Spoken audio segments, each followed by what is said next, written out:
하나님의 말씀을 사랑하는 출근 제자 여러분을 주님의 이름으로 축복합니다. 출근 제자 여러분, 오늘도 너무 수고 많으셨습니다. 하나님의 사랑이 여러분에게 큰 격려와 위로가 되어지길 축복합니다. 하나님 아버지, 우리를 영원히 사랑하여 주심을 감사합니다.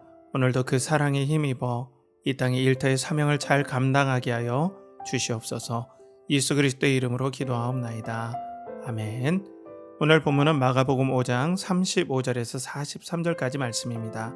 이 중 41절을 읽겠습니다. 그 아이의 손을 잡고 이르시되 달리다꿈 하시니 번역하면 곧 내가 네게 말하노니 소녀야 일어나라 하심이라. 오늘은 샌드위치 말씀의 마지막 부분입니다. 초를 다투는 야이로는 혈루증 여인이라는 예상치 못한 일에 맞닥뜨렸습니다. 게다가 예수님은 야속하게도 이 여인과 이야기가 길어집니다. 야이로는 심장이 타들어갈 듯 하지 않았을까요? 이제 딸의 생명이 사그러져 간다는 불길한 생각과 싸워야 했을 것입니다. 이런 불길한 예감이 적중한 걸까요? 집에서 사람들이 딸의 죽음을 전합니다. 35절에 아직 예수께서 말씀하실 때에 회당장의 집에서 사람들이 와서 회당장에게 이르되 당신의 딸이 죽었나이다. 어찌하여 선생을 더 괴롭게 하나이까? 이 말은 죽은 딸은 살아나지 않으니 이제 그만 예수님을 힘들게 하지 말라는 말이죠. 이때 야이로는 얼마나 낙담했을까요? 자녀를 가진 사람이라면 야이로의 슬픔과 낙담이 얼마나 큰지 잘 이해되리라 생각됩니다. 예수님은 36절처럼 이 상황을 보고 듣고 계셨습니다. 이때 예수님은 두려워하지 말고 믿기만 하라 야이로를 위로합니다. 이 말씀을 다르게 말한다면 야이로야 하나님의 나라가 시작되었다. 그 증거로 너희 딸을 살려낼 것이다. 그러니 두려워하지 말고 나와 복음을 믿기만 하라는 말씀입니다. 그럼 야이로가 잘 믿었을까요? 글쎄요. 이때 딸이 살아나기를 믿는 것보다 슬픔을 극복하기가 더 힘들었을 것입니다. 주님은 베드로와 야고보와 요한만 데리고 회당장 집에 들어가셨습니다. 벌써 사람들이 통곡하고 있었습니다. 이는 고인과 유족에 대한 장례 조문의 당시 전통이었습니다. 이때 39절에 예수께서 아이가 죽은 것이 아니라 잔다고 말씀합니다. 사람들은 황당해하며 믿지 않고 오히려 비웃었습니다. 자, 여기에서 회당장 야이로는 반신반의했고 조문하러 온 사람은 그리스도와 복음을 믿지 않고 비웃고 있었습니다. 성경은 다시 한번 믿음을 가졌던 혈루증 여인과 야이로와 조문객을 대조하며 보여줍니다. 이때 믿음 없는 사람은 다 보내시고 부모와 제자 셋과 예수님만이 시신 앞에 섭니다. 그리고 41절에 소녀의 손을 잡고 달리다쿰 소녀야 일어나라 말씀합니다. 여기서 주목해야 할 모습이 있습니다. 예수님께서 41절에 소녀의 시체에 손을 만진 사건입니다. 누구든지 시체를 만지거나 닿으면 부정해진다고 율법은 말합니다. 지난 나눔에서 혈루증 여인도 그렇게 부정했습니다. 그런데 이것이 웬일입니까? 여자아이가 살아났습니다. 죄와 사망의 부정함이 사라지고 생명이 임했습니다. 이것이 하나님 나라가 시작된 증거입니다.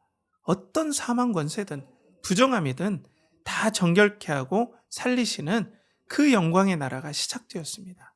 이 능력으로 42절에 살아난 소녀는 살아서 걷게 됩니다. 이때 야이로는 딸을 붙잡고 얼마나 울었겠습니까? 그리고 예수님께 얼마나 거듭 감사를 드렸겠습니까? 비웃던 사람들도 살아난 딸을 보고 혼절하듯이 놀라지 않았을까요? 이런 놀라움 속에서 예수님께서 43절에 이 이적을 아무에게도 알리지 않도록 많이 경계하셨습니다. 자, 그럼 이 소녀는 아버지 야이로의 믿음 때문에 살아난 걸까요? 아니면 전적인 은혜 때문인가요? 당연히 후자이겠죠. 믿음으로 말하면 야이로는 아무것도 내세울 것이 없습니다.